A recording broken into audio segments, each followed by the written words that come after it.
Here is another gun review in under 3 minutes, this time of the Smith & Wesson Shield in 9mm with no thumb safety.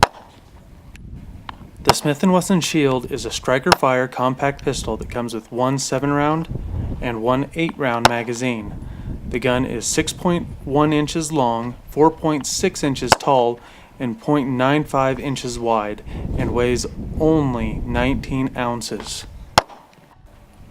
The gun's other features are a 6.5 pound trigger, a 3.1 inch stainless steel barrel, and white dot sights.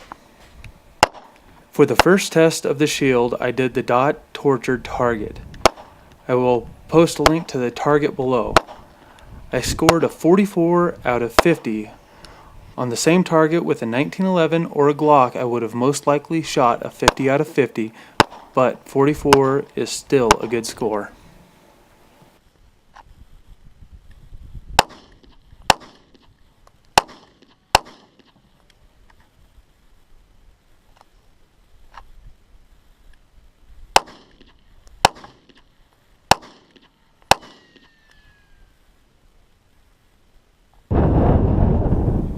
For the next test, I went to the rifle range to do some long-range shooting. In this test, I was able to get back to the 150-yard line, even with a strong wind.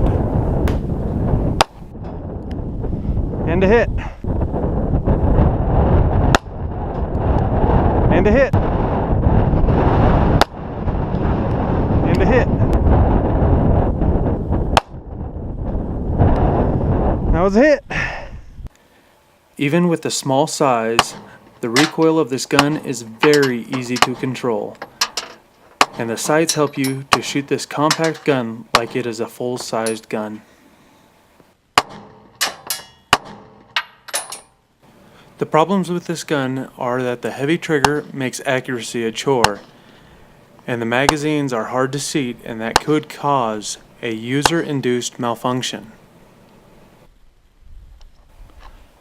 All in all, I give this gun a 7 out of 10 and will be keeping it around as a more discreet carry option.